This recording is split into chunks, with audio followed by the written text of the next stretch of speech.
till I get up. Time is barely on our side. तो बेटा आज हम लोग हेनरी लॉ का पार्ट 3 लाए हैं, जिसमें हम प्रॉब्लम डिस्कस करने जा रहे हैं। आपको हम पहले पार्ट में हेनरी लॉ क्या था ये बताए, इसके बाद एप्लीकेशन और लिमिटेशन आपको बताए। अब आपके आखिरी पार्ट है हेनरी लॉ पे, जिसपे न्यूमेरिकल प्रॉब्लम आती है, उसको डील करने जा रहे हैं। देखिए फर्स्ट पार्ट में मैंने एक्सप्लेन किया था P = KH into mole fraction of gas in liquid. वहां पे ये भी हमने बताया था ये क्या होता है, लिक्विड के सरफेस के ऊपर होता है जो partial pressure of the gas होगा, एक से ज्यादा गैस है तो। और ये जो मोल फ्रैक्शन ऑफ गैस जो डिसॉल्व हुई है लिक्विड के अंदर, वो ये है। तो ये अंदर का मामला है और ये बाहर का मामला है। ये हम आपको पहले भी वहां पे एक्सप्लेन कर चुके हैं। ये हमने कन्वर्जन फैक्टर भी लिखा हुआ है, इसको भी मैं पहले बता चुका हूँ। आप जानते हैं कि पार्शियल प्रेशर क्या होता है, mole fraction of gas into total pressure, ये भी आपको पता है। तो ये तीनों चीजें आपको पता थी। जरा यहाँ पे हम बात करते हैं, ज्यादातर जो न्यूमेरिकल्स आते हैं वो वाटर को एज ए सॉल्वेंट मानते हैं। ध्यान से सुनिएगा, ये सारी बातें आपको कहीं और नहीं मिलेगी। ज्यादातर जो बातें आती हैं वहां पे जो लिक्विड होता है वो सॉल्वेंट के तौर पे वाटर लिया जाता है। तो वाटर की बात करें, अगर हम सॉल्वेंट को वाटर लें तो ये हो जाएगा मोल फ्रैक्शन का मतलब उसके mole upon total mole, moles of gas upon moles of gas plus moles of water. अगर सॉल्वेंट वाटर लिया तो moles of gas upon moles of gas plus moles of water. अब ज्यादातर ये पाया गया, ये हम अपने एक्सपीरियंस की बेसिस पे आपको बता रहे हैं कि ज्यादातर जो न्यूमेरिकल्स होते हैं उस पे सॉल्युबिलिटी ऑफ जो गैसियस सब्सटेंस होता है लिक्विड में वाटर में बहुत कम होता है। तो इतना कम होता है कि इसको हम जीरो मान ले सकते हैं इसके रिस्पेक्ट में। तो अगर इसको हम नेग्लेक्ट करेंगे तो ये बचेगा moles of gas upon moles of water, moles of gas upon moles of water. यहाँ तक ये आ गया। तो ज्यादातर वाटर के केस में मतलब अगर वाटर लेते हैं एज ए सॉल्वेंट तो आप ये वाला फार्मूला यूज कर सकते हैं। अच्छा, और आसान बनाना है अगर इसी फार्मूले में थोड़ा सा हम तोड़ दें, मान लो वाटर हमने 1 लीटर, हमने कहा था ना unit volume of water solvent लें। वाटर अगर हमने 1 लीटर लिया तो 1 लीटर डेंसिटी वाटर की 1 होती है, तो ये 1 लीटर 1000 ग्राम के बराबर हो गया। तो 1 लीटर 1000 ग्राम के 1000 ml या 1000 ग्राम के बराबर हो जाएगा, क्योंकि डेंसिटी कितनी होती है वाटर की 1। तो उस समय पे जो वाटर 1 लीटर लिया तो वो 1000 ग्राम हुआ। तो मोल्स ऑफ वाटर निकालोगे तो वेट अपान मॉलिक्यूलर वेट, तो 1000 अपान 18 करोगे तो 55.56 हो जाएगा। तो अगर हम वाटर को 1 लीटर लेते हैं तो या 1000 ग्राम लेते हैं तो यहाँ पे मोल्स ऑफ वाटर 55.56 लिख सकते हैं। उस समय पे जो फार्मूला बनेगा P = KH into moles of gas upon 55.56। जब हम मोल्स ऑफ गैस को जिसकी मोल्स ऑफ गैस जो कि वाटर में जो डिसॉल्व होगा बहुत ही कम होगा, तो उसको नेग्लेक्ट करने के बाद अब ये जो मोल्स ऑफ गैस आया ये क्या है, ये इसकी यूनिट क्या होगी, सॉल्युबिलिटी ऑफ गैस इन मोल पर लीटर या मोल पर केजी, जो भी यूनिट हो उसके अकॉर्डिंग हम कर सकते हैं। तो नेट समरी क्या है, देखो ये कन्वर्जन फैक्टर हमें आता है, ये पहले से हमें पता है। मेन फार्मूला ये है, ये अंदर है लिक्विड के, ये लिक्विड की सरफेस पर बाहर है। सॉल्वेंट वाटर लेंगे तो ये वाला या ये वाला फार्मूला हम लोग यूज करेंगे। तो इसके ऊपर बेटा न्यूमेरिकल करते हैं। चलिए पहला न्यूमेरिकल आप लोग लिखिए, क्वेश्चन लिखिए, KH for oxygen, KH for oxygen dissolved in water is 4.34 into 10 to the power 4 atmosphere, 4.34 into 10 power 4 atmosphere. If partial pressure of oxygen in air, if partial pressure of oxygen in air is 0.2 atmosphere, then calculate concentration of oxygen in water, concentration of oxygen in water in equilibrium with air at 25 degree centigrade. तो देखिए water का case है तो आप ये वाला formula use कर लें। अब आपको देखिए बाहर का एटमॉस्फेरिक प्रेशर कितना है, पार्शियल प्रेशर वो 0.2 दे रखा है, तो P की जगह पे लिख दिया 0.2।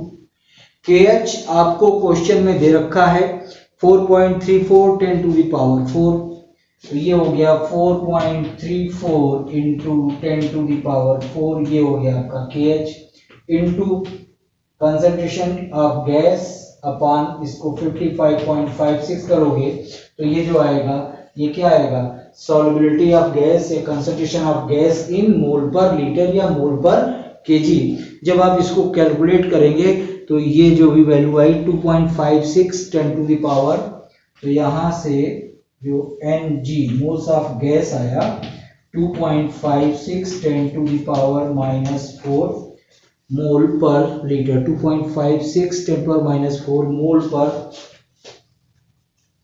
लीटर भी कह सकते हैं या मोल पर केजी भी कह सकते हैं, क्योंकि वाटर की डेंसिटी क्या होती है 1 होती है। अब आप कहोगे जब सॉल्यूशन बन गया तो डेंसिटी चेंज हो रही, इतना कम डिसॉल्व हो रहा है, इतनी कम सॉल्युबिलिटी आप देख सकते हैं, तो उसमें बहुत ज्यादा अंतर नहीं आता है, इसलिए इसका आंसर जो होगा वो 2.56 10 पावर -4 मोल पर लीटर होगा। चलिए साहब इसको आप नोट कर लीजिए, फिर अगला क्वेश्चन कराते हैं।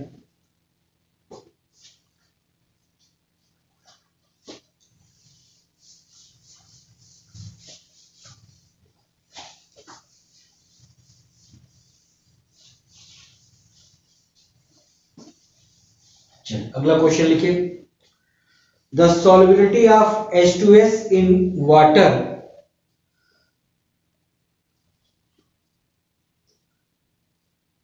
the solubility of H2S gas in water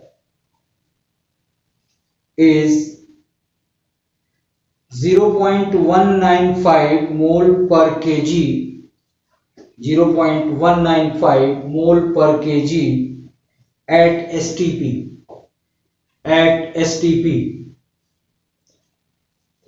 then calculate Henry constant KH,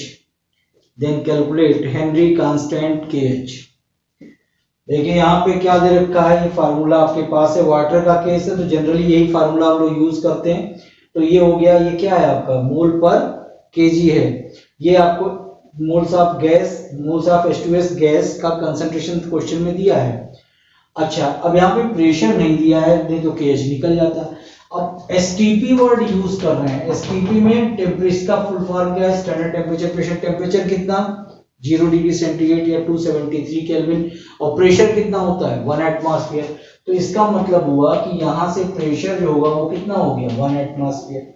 तो फिर इसी फार्मूले को यूज करो, P के जगह पे लिख दो 1 एटमॉस्फेयर, KH तुम्हें निकालना है, और mole fraction moles of solubility mole पर केजी आपको दिया है 0.195, तो ये हुआ 0.195 अपॉन 55.56, और यहां से आप इसको कैलकुलेट कर लीजिएगा, जो भी आंसर आए वही आपका फाइनल आंसर होगा। KH उतना एटमॉस्फेयर, जो भी इसकी वैल्यू आएगी एटमॉस्फेयर, ये इसको नोट कर लीजिए।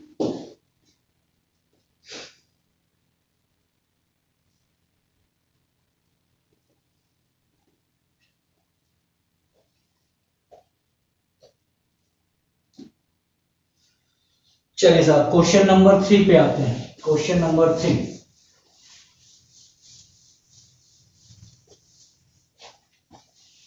क्वेश्चन नंबर 3 लिखिए, ये जेई में आया हुआ क्वेश्चन है। क्वेश्चन लिखिए, the KH of nitrogen is 10 to the power 5 atmosphere.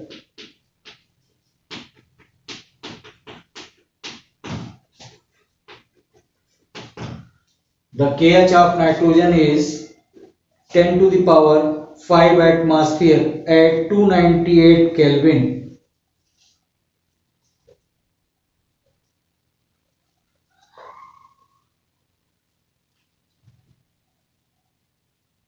Full stop. If the mole fraction of nitrogen in air, if the mole fraction of nitrogen in air is 0.2, mole fraction of nitrogen in air is 0.2, sorry 0.8 दिया था। If mole fraction of nitrogen in air is 0.8, the mole fraction of nitrogen from air, the mole fraction of nitrogen from air that dissolve in 10 mole of water, that dissolve in 10 mole of water, 10 mole of water at 5 atmospheric pressure will be, at 5 atmospheric pressure will be। चलिए एक बार सवाल लिख लीजिए, आप लोग सवाल एक बार पढ़ लीजिए, पढ़ने के बाद देखिए। अक्सर ये क्वेश्चन जल्दीबाजी में लोग गलत कर देते हैं, बहुत ही सिंपल है। देखिए वाटर का केस है, वाटर का केस है तो फार्मूला जो आप लगाओगे P is equal to KH into moles of gas, यहाँ पे कौन है, नाइट्रोजन है, तो nitrogen upon moles of water, क्योंकि हम बता चुके हैं वाटर में सॉल्युबिलिटी ऑफ गैस बहुत कम होती है, तो N of nitrogen plus N of water is approximately equal to N of water. ठीक है बेटा, तो आपको ये पार्ट निकालना है, मोल फ्रैक्शन ऑफ नाइट्रोजन आपको निकालना। अब कुछ लोग सोचेंगे साहब यही रख दें, तो मैंने आपको पढ़ाया था ये P कहाँ का है, बाहर का, आउटसाइड द लिक्विड, और ये कहाँ का है, ये अंदर है, सॉल्यूशन के अंदर, लिक्विड सॉल्यूशन के अंदर है। तो यहाँ पे दो अलग अलग चीजें हैं, ये partial pressure of nitrogen outside above the liquid surface है। तो जरा देखिए समझिएगा, यहां पर आपका नाइट्रोजन है जिसका मोल फ्रैक्शन नाइट्रोजन का दे रखा है 0.8, और यहां पे हम क्या निकालते हैं, पार्शियल प्रेशर निकालते हैं। तो पार्शियल प्रेशर हम निकाल लें इसके अकॉर्डिंग, पार्शियल प्रेशर क्या होगा, mole fraction of nitrogen into total pressure.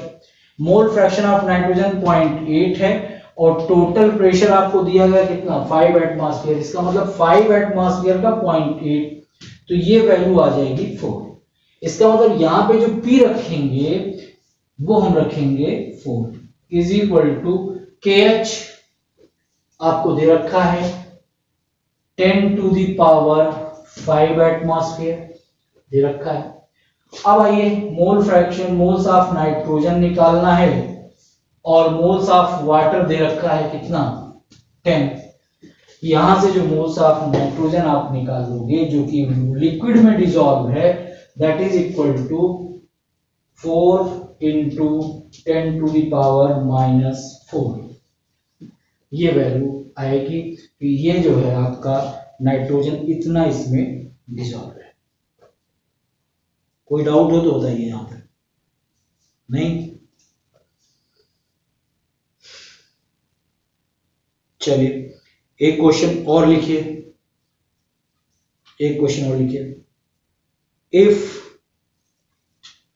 Henry law constant of CO2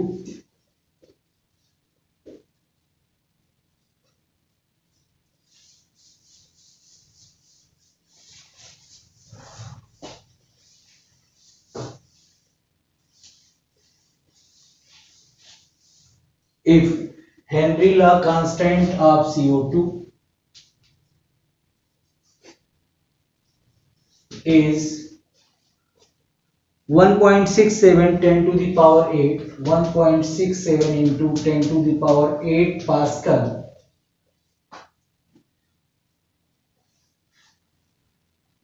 then calculate the quantity of CO2 in, calculate the quantity of CO2 in,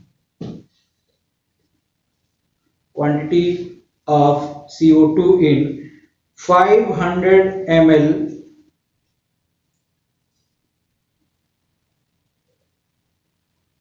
water packed under, 500 ml water packed under 2.5 atmospheric pressure, at 2.5 atmospheric pressure.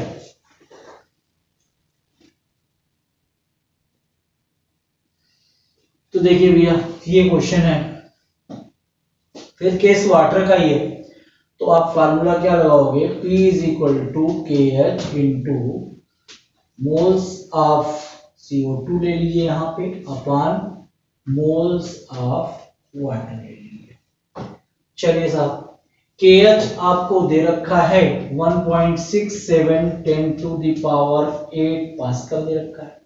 अब यार ये बताओ कि यहाँ पे आपको atmosphere में दिया है, जो P की वैल्यू दे रखी है पार्शियल प्रेशर की वो एटमॉस्फेयर में है, और यहाँ पे पास्कल में है, तो इसको पास्कल को एटमॉस्फेयर में कन्वर्ट करने के लिए भाई 2.1 एटमॉस्फेयर इतना पास्कल होता है, 2.5 तो ये मल्टीप्लाई कर देंगे, तो 2.5 10 into 1.01 into 10 to the power 5, ये P की वैल्यू, KH की वैल्यू, मोल्स ऑफ CO2 निकालना है अपॉन मोल्स ऑफ वाटर।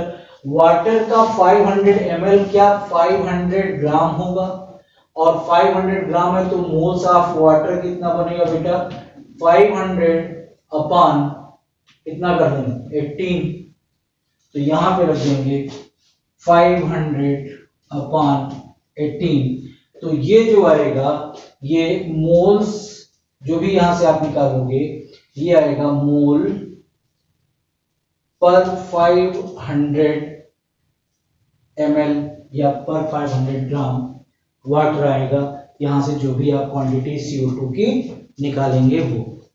अगर ग्राम में कन्वर्ट करेगा करने को कहेगा कितने ग्राम, मोल से ग्राम में कन्वर्ट करने को कहेगा, तो आप उसको 44 से मल्टीप्लाई कर दीजिएगा, तो वहां से CO2 का मोल पर 500 ml ग्राम पर 500 ml निकल के आ जाएगा। तो बेटा ये था आपका हेनरी लॉ का क्वेश्चन, और इसी के साथ बेटा सॉल्यूशन का चैप्टर आपका खत्म होता है। एक बार हम क्विक रिवीजन कर रहे हैं, ध्यान से देखिएगा।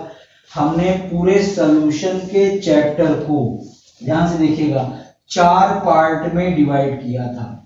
पहला पार्ट ये था कंसंट्रेशन टर्म, जिसमें percentage, weight by weight, volume by volume, weight by volume, mole fraction, partial pressure, ppm, molarity, ये सारी बातें हमने आपको बताई थी, उसके ऊपर न्यूमेरिकल कराए थे। उसके बाद जो इसका दूसरा पार्ट है वो था राउल्ट्स लॉ, इसको बताया था। इसके बाद जो तीसरा पार्ट था वो हमने आपको सिखाया था कॉलिगेटिव प्रॉपर्टी। इस पे हमने 3 लेक्चर बनाए थे, और उसके बाद इसी में हमने एक लेक्चर बनाया था वान हाफ फैक्टर का। तो चौथे नंबर पे जो था वो आपका था हेनरी लॉ। तो इस तरीके से बेसिकली ये 4 आपके हमने टॉपिक, पूरे सॉल्यूशन बहुत बड़ा टॉपिक है, बहुत बड़ा चैप्टर है, इसको हमने 4 पार्ट में डिवाइड किया था, और चारों पार्ट में हमने ये आपको वीडियो अपलोड कर दिया है।